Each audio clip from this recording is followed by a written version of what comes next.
to go with black. Yeah. Yeah. There's Nani lah. Nani is like, hey, put placer. You ambil gambar macam ni. That's exactly what she told all the ambassadors to do, okay?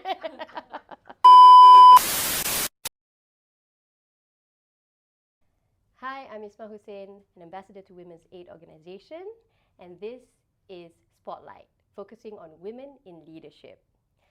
Today we're going to be talking about a group of women that you probably come across every single day, but their struggles and their challenges are not often talked about, or even if they are, it's often been dismissed as trivial when it's actually not. What group am I talking about?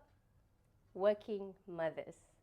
And here with me, we have Charlene Murray, who's the head of services of Women's Aid Organization, and she's a mom of two, and she has a very demanding role at Women's Aid Organization. So let's go back to even before your two kids were born, when you were pregnant. What was it like for you being pregnant and working full-time with an organization? Okay. So my pregnancy was anything but beautiful. It was not the best experience of my life. And it's been difficult to admit that because, society tells you that pregnancy is the start of a beautiful journey. And everybody would be so inviting and so warm to the idea of you bringing life into the world. But I am one of the many women who did not have that experience. And I draw this back to WAO's campaign that we had before, which was called the Pregnancy Discrimination Campaign. And we actually rallied women to share their experiences of how they had on many different ways experienced pregnancy discrimination. And the number of harrowing stories that was shared was put up in a display. We actually had an event for it. And I was one of the many people who contributed to the stories.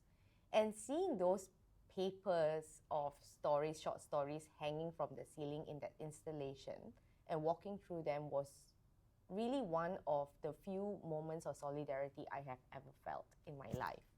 Because I always was given the impression that there was something wrong with me, and that's why I felt that way. But knowing that many hundreds of other women, and these are only the hundreds that knew of the campaign that shared their stories, had experienced some form of discrimination during pregnancy, was a surreal feeling to me, and in many ways a validating experience for me. So I found myself in a setting, where my previous work setting was a fast-paced setting, just like it is now, but fast-paced in a sense that there was just a lot of emergencies to see to, plenty of deadlines that needed to be met, on short notices.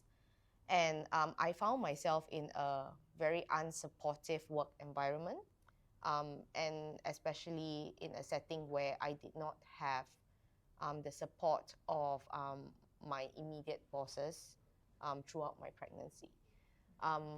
During the pregnancy, all I could worry about was losing my job or being irrelevant and falling behind. And in a way, it was also a self-imposed expectation that I could not and I should not slow down. That I had to work those 10 to 12 hours a day still to prove that my pregnancy was not slowing me down. And as far as I remembered, I never went for any antenatal classes. I went for minimal checkups. I worked from morning till night, putting in extra hours to make sure that I would still have a job to come back to. And I remember in the last couple of months of my pregnancy, I was handed a letter from HR to say that my contract would be reclassified at the end of my maternity leave. And that was when I realized that, it was just one of those situations that, I didn't want to put in more energy to be, to fight about. Because reclassification of the contract means that, technically you're not out of job, but you will have to reapply for the job because it is a job of a different level. But, for any pregnant mother who is, expecting her child, who's, anticipating what childbirth would be like, what the first few weeks would be like, what would breastfeeding be like, and, what would it really mean to the whole idea of adding another family unit to, just the two of you, and especially for a first-time mom, it was a very harrowing experience. So yeah, not the greatest. Well, I'm sorry that you went through that. But also, after you gave birth, you went through postpartum depression. Yes, with I did. Both kids. Yes. So could you tell us more about that? Okay, so we hear a lot about postpartum depression, and it's something that there's plenty of journals, there's plenty of information on Google about it, and we've heard from our peers on how postpartum depression sets in when you least expect it. In fact, when I was in the hospital with my firstborn, I remember the nurse constantly coming and asking me and holding me and saying, "Are you okay? Do you feel different yet?" And I was wondering what exactly is she talking about. But I didn't really know I was having postpartum depression until several weeks in, when my husband took me out for dinner after his work. And we sat in the restaurant and he was talking to me and I couldn't even respond to him. And I remember him asking me, why aren't you talking back? And I told him, I said, in my head, I am, but I just lost all forms of words and thought processes or rather the energy to say whatever I wanted to say. And I think it's important to also understand that postpartum depression looks different from one woman to another. Not all mothers experience the same form of symptoms. It can be checking out of, things that are just overwhelming you. It can be anger, it can be rage, it can be severe feelings of helplessness. And most of the time, it's not really to do with the situation of it being demanding, but it's your hormones that are also raging wild during that period of time. But for me, I was told, I had set my mind on breastfeeding because I was told that is the best thing for any child. That the concept, and if you're a mother or someone who's anticipating to be a mother, I'm sure you have read that breast is best. Right? Mm-hmm. Yeah, and then there's another movement that goes on, fat is best. As long as your baby is fed, that's all that matters. But I was sucked into that movement that breast is best, and so I struggled personally a lot with it. And breastfeeding comes with a whole different challenge as what many people will anticipate. Many people anticipate that the moment you start breastfeeding, the baby just breastfeeds magically. It doesn't come with the whole challenge of making sure that you pump so that you maintain your supply, that you have stash. You have to clean the parts when you pump.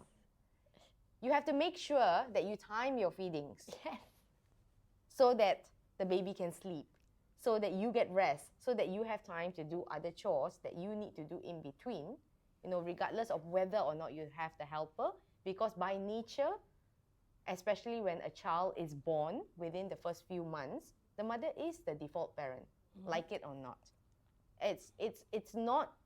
I would say that it's 50% support and it's 50% just the way it is by nature. And so my postpartum depression manifested in a way where I would have moments of self-loathing and severe depression whenever I was breastfeeding. And it only took me a while and a trip to my pediatrician to realize that I had a chemical imbalance that causes a drop of serotonin the moment, I breastfeed. And it only happens during the duration of breastfeeding, and then I'm totally fine. So you would imagine that, a newborn needs to be breastfed, I can't remember now, 10, 12 times a day or more. And we're talking about fluctuations of these hormones. And this is just on a personal scale.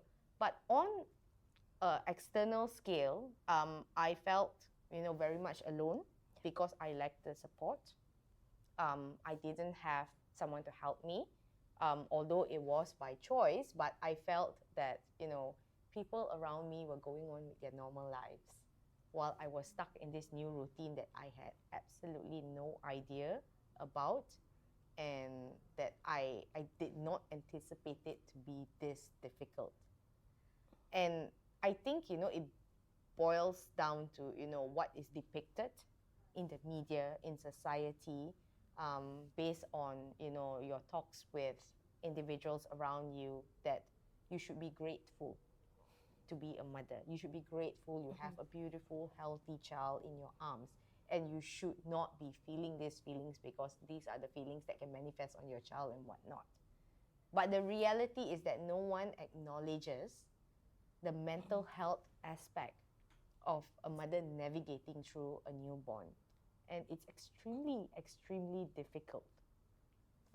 I think there's also this lack of understanding that two things can be true at once, right? Yes. So I am overwhelmed and I am grateful for my child. Two things can coexist. Most and definitely. They are true. Yep. But when mothers complain, or not even complain, just to say, you know what, I'm tired. You know what, I'm overwhelmed. You know what, it's harder than I thought it would be. Because I went through the same thing. I knew parenthood was going to be hard. I didn't know it was going to be this hard. Yeah. Come on. So you spoke about so many challenges, but what would you say is the number one most challenging thing about being a working mother? I think that one of the most challenging thing in being a working mother is really prioritization. There are so many things to prioritize, and your innate instinct tells you that your child needs to be prioritized. But at the same time, I think for many working mothers, we don't want to lose our identity of pre-motherhood. And that is the area that we don't get enough support in terms of our journey of navigating through two identities. So prioritization of the needs, prioritization of, your work, your hours, setting clear boundaries is probably the most difficult part for me personally. I think that, especially when it comes to working mothers, our minds are, it's not like the moment you walk in the office, you switch off and you go into work mode. It's always on. It's always on. So what's that term? The mental load. Yes. Yeah, the unspoken mental load. Yes. That just goes on and on. The wheels just keep going on and on of what you need to do right now. Oh, have I forgotten this and all? And all in the midst of rushing deadlines. Yes. Having meetings. Talking to other individuals. You need to be able to process that. So that prioritization for me was, the most difficult thing, and still is the most difficult thing that I struggle with on a daily basis. And I think the second most difficult thing for me was really keeping up with my social circle. And I always talk with new mothers or mothers of, at least not so new even, mothers of one child at least, and I think the one thing that nobody realizes until it actually happens, and for most mothers, is that you start losing people that once had a common interest with you, your friends. And it's to nobody's fault, to be honest. Everybody grows in different direction. But that feeling of resentment is, because you don't expect it to happen, that feeling of resentment is very real, and it really takes a mental toll on everybody, and, for the other party, it's about how they have lost their friend, and now all their friend can talk about is diapers and burps and, milk feeds, and how tired she is, Yes. right? And for us, working mothers, for us, it's talking about the challenges that we are facing that we did not expect to face. So, I think breaking old ties, moving along, finding new ties have been quite an experience for me. And, it took me a long time, just as how it would take many others as well. It takes a long time for you to come to a realization that, some people are just there in your lives for that period of time and have served their purpose, and now the both of you need to grow and move in different directions, and it is really no one's fault. Mm-hmm. But it's important to tell mothers to be. That's the one aspect of motherhood that you need to be able to anticipate. It may not happen to 100% of mothers, but it happens to many. Yeah. Yep. Yeah. So on top of these challenges that you were talking about, working mothers are often judged harshly. Like for example, if you have a business or if you work, you're allowed to say that, I'm tired, or I'm worried that my investors won't be there next year, and nobody will blame you. People will have more empathy probably, yes. And like, oh, I'm sorry you're going through that. But for mothers, especially working mothers, the standards are higher. Yes. It's like, oh, why do you have children in the first place? Why are you complaining now? There's all this criticism about like, oh, you shouldn't have had that if you didn't want it. But it's like, am I not allowed to feel how I feel, right? So how do you handle all this negativity? I think you need to acknowledge that you can't control another person's deep-seated preconceived ideas and their pre-existing trauma as well. And a lot of these disagreements on, why you need to bounce back and be in action from a work perspective, is something that, has been taught to another individual, or they've seen other women doing that, or they relate it to experiences of their own.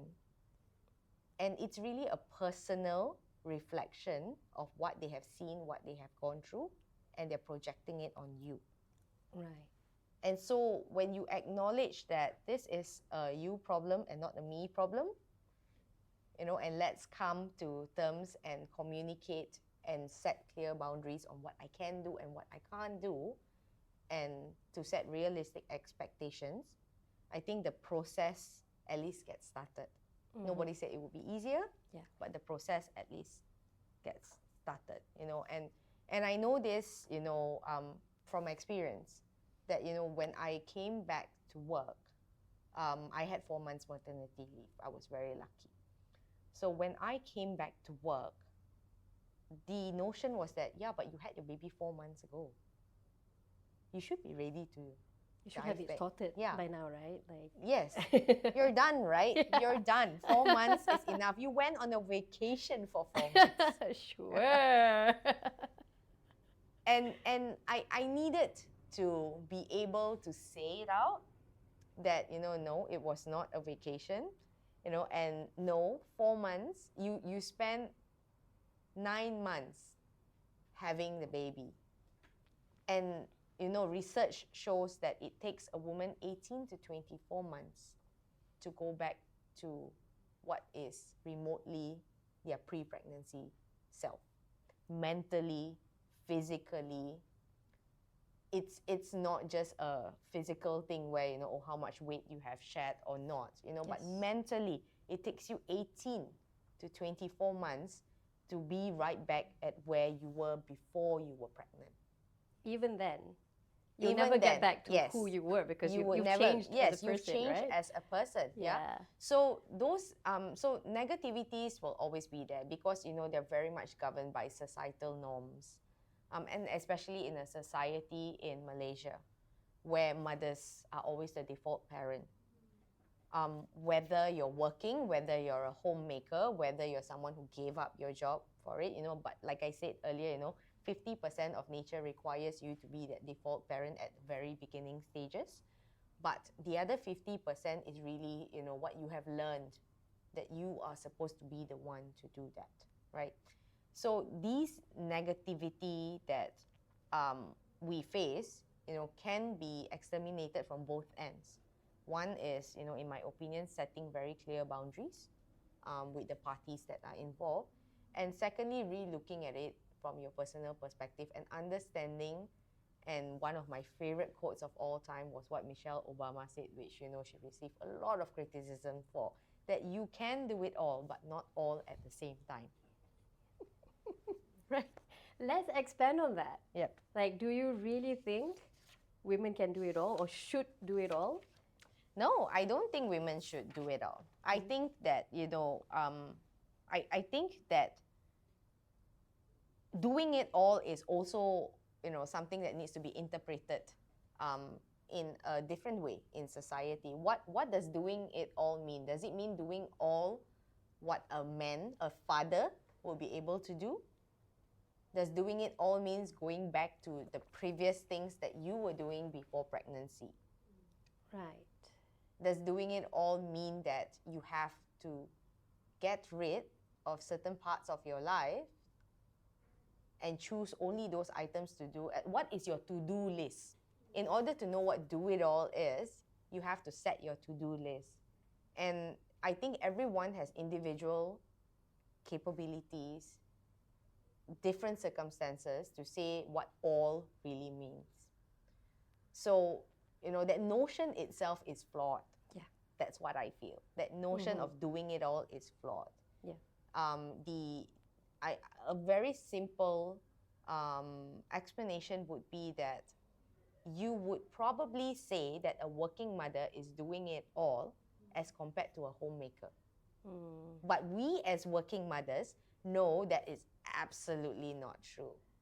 Because we would probably, if we had to leave work today and suddenly take on that role as a homemaker, which many of us had to do during the pandemic,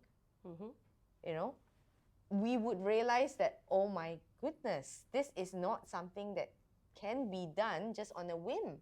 Yeah. Right? So yeah, again, it goes back to that notion of doing it all.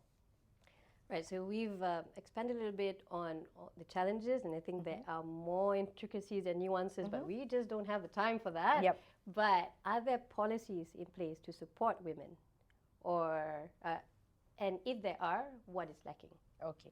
So there are policies in place to support women, working mothers, especially in Malaysia, but they're very basic. So you might remember in 2021, there was the paternity leave amendment that was made in the Employment Act, where fathers are given 7 paid paternity days. It's not enough. In fact, WAO lobbied for 30 days. But, we would say that 7 days is a good start just for the beginning of it. But that is one of the policies that are in place to help family units. In terms of mothers, as of 1st January 2023, I believe, the maternity leave, paid maternity leave, was also amended from 60 days to 98 days. There was a huge outcry in many industries saying that would severely impact their work. But, we welcome that with much gladness because, 98 days to us is the bare minimum of just recovering, let alone adjusting to new roles in your life. And but having said that, that is it. If we're truly talking about, policies in place to support working mothers, that is it. There is definitely more that is needed, and yes, there's a lot of research online. If we look at Scandinavian systems, and their employment acts and the way their society works, we understand that we are not there and we can't just adopt it like that because social structures have to be different. People's mindset, society's mindset has to be different. The way companies operate and plan their contingency have to be different as well. But it's definitely something that we need to move more into. So for starters, giving fathers more paternity leave is definitely going to be a huge step in making a difference. And not just giving them paternity leave, but forced paternity leave. See, I'm glad you Yes. brought that up because Yes. I remember reading one of the comments when this was announced that, some men don't want it because it's like, why should I take time off from work to be there? My wife has her mother, my mother is there, there's probably a confinement lady, so how is my presence going to make a difference? So what do you think about that? What is the role of the spouse? I was just reading yesterday, very interestingly, that oxytocin, which is released, from our bodies, for mother to child, is through bonding of feeding, is through bonding of nurturing them when they're ill and all. But oxytocin is also released in a child's body when they play with their father. And that's why the dad is always the fun parent. That's nature's way. That's nature's way of keeping things in balance. So what we need to do as a society now is to allow that to happen. So I think changing the perspective and understanding of what being home with a child really means, especially for fathers, is the first step to go. So when we talk about paternity leave, I know a lot of men who say that, I don't know how to change the diaper. What if I drop the child when I'm bathing the child? What if I make the milk too hot or I make it wrong? What am I going to do if the child cries? But it's not just about that. It's about the bonding experience, and for them to also understand that, this moment is fleeting and it will pass, and this is my opportunity to spend that time and to bond with my children. So I think changing that narrative of, what paternity leave, not maternity, but what paternity leave can mean to a man is a good start so that it can be more well received. But on the other hand as well, I can't remember which country does this, but there is a Nordic country that actually imposes 6 months paternity leave for the father, but 4 months of which needs to be taken not in concurrent with the maternity leave. And this is to normalize equal roles at home, so that the mother can go out and continue her career or whatever she needs to do with at least with a peace of mind, knowing that her child is being cared for by her spouse. And I think that is such a powerful message to younger families, especially, that this is not my job and your job as determined by society or what my mother did or what your mother did or what this other person did, but we need to form our own ecosystem at home, and that involves being equal at home, from the area of child rearing to chores, to taking responsibility over finances and accounts, to making sure that you are able to contribute to the family on a whole. Yeah, I think that's a really great point, because it's also important for men to experience what it's like to be fully in charge of a baby or a toddler or a child, because I think we, as a society, we look down on the caregiving role. That's true. We think it's easy, we think anybody can do it, and it's like, okay, if it's so easy, then you do it. And a lot of people find out that it's actually more overwhelming and more demanding than what people think. And I think there's been a few research that has been done recently where it shows that staying at home is actually more stressful than going to work. Staying at home, taking care of kids, is more stressful. It's equivalent to 2.5 jobs. There you go. Yes. There you go. Yes. So, in all this, right? Like, I really resonate with you when you were saying that you thought it was your fault. Yeah, you were struggling because you did something wrong. Like, you're not good enough. I had that feeling as well. And then when I spoke to mothers of different backgrounds, I found out everybody's struggling Yes. in different ways. But it doesn't matter if you're privileged or if you're in a marginalized community, there's always something Yes. that is difficult for the working mother. Mm-hmm. So, what is it like for the marginalized communities? What kind of challenges do they face? So I think that, based on our experience, because WAO works with marginalized communities aplenty, right? We also work with, women of all walks of life, different socio-economic backgrounds. Yep. So we have a overview of what it is like. I would say that, in terms of the survivors, and especially because WAO works with survivors of gender-based violence, predominantly domestic violence survivors, I would say that 70% of our clients are mothers. Mm-hmm. And about 80% of them who require shelter or additional or extensive social work help have children below the age of 7. And so, what is the consensus, or what is the trend really that we're picking up here when it comes to the struggles of marginalized populations, mothers in marginalized populations, is the lacking of social structure, of social support. And you would think that is the other way around, because you would have your mom staying behind, you would have neighbors that would help, and you would probably have your sister live down the road and all, and you're not living, in different countries, or you're not busy doing your own thing.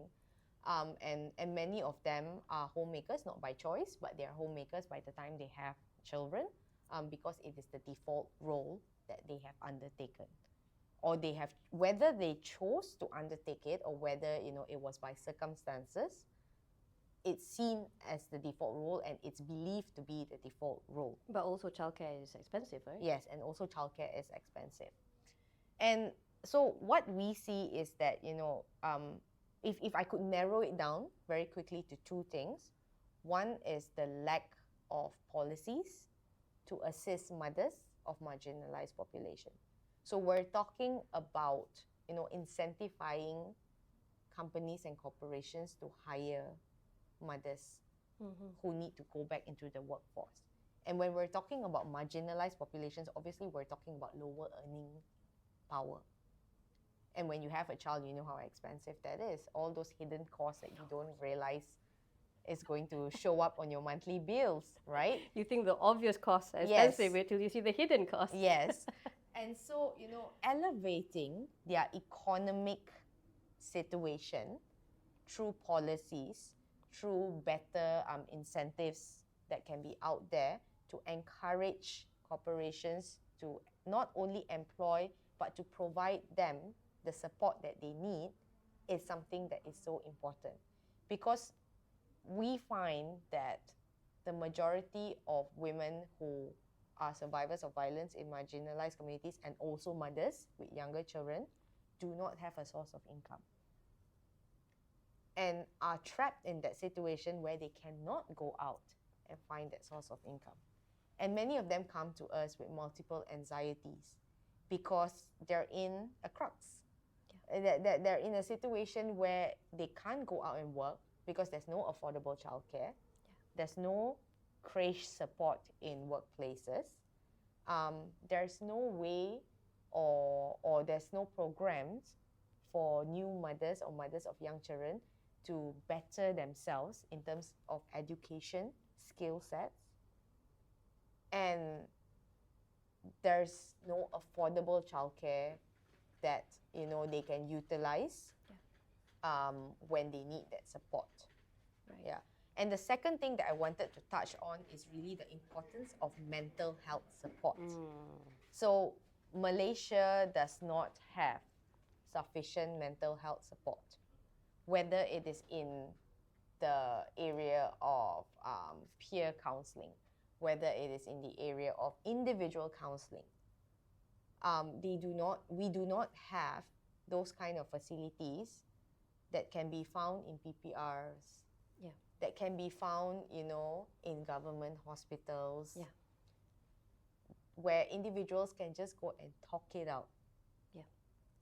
And that is so important Yes. because safeguarding your mental health as a mother who is going through, so many adversities, being in a socio-economic strata that doesn't allow you to access those services which requires money, is the hardest part of all.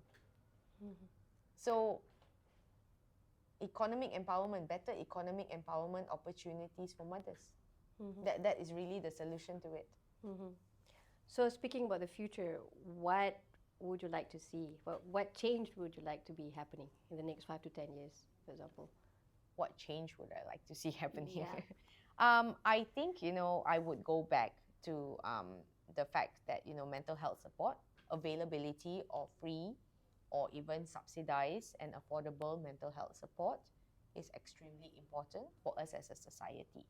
And, even if it is individuals who have never heard about the word counseling before or may not have, sufficient knowledge of, what exactly counseling is supposed to do.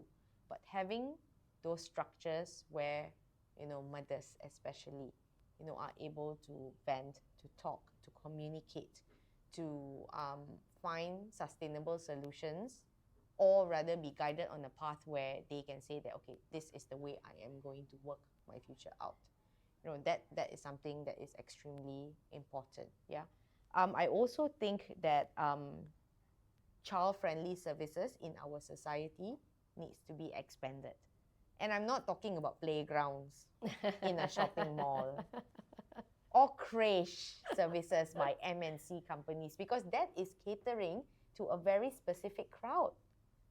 But if we're talking about women from marginalized communities, and especially, women who have experienced domestic violence, what we find is lacking is basic child-friendly services.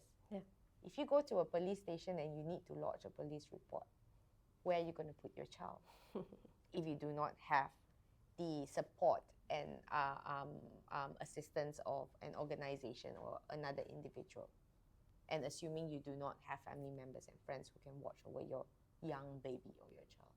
If you need to go to court for multiple court dates, where do you place your child? If you need to go to work, and that is the one day your child decides to fall sick, do you have flexi hours? Family leave is a concept that needs to be introduced in the employment law. Because family leave is not giving individuals a leeway to have their own separate holidays. But the reality is that healthcare for children is important to build a healthy, functional society. And if you don't have family leave so that you can attend to your child falling sick randomly, which is something that will happen if you put your child in childcare. Oh, yes. They bring home more bugs than badges. Let's just put it that way, right? Yeah.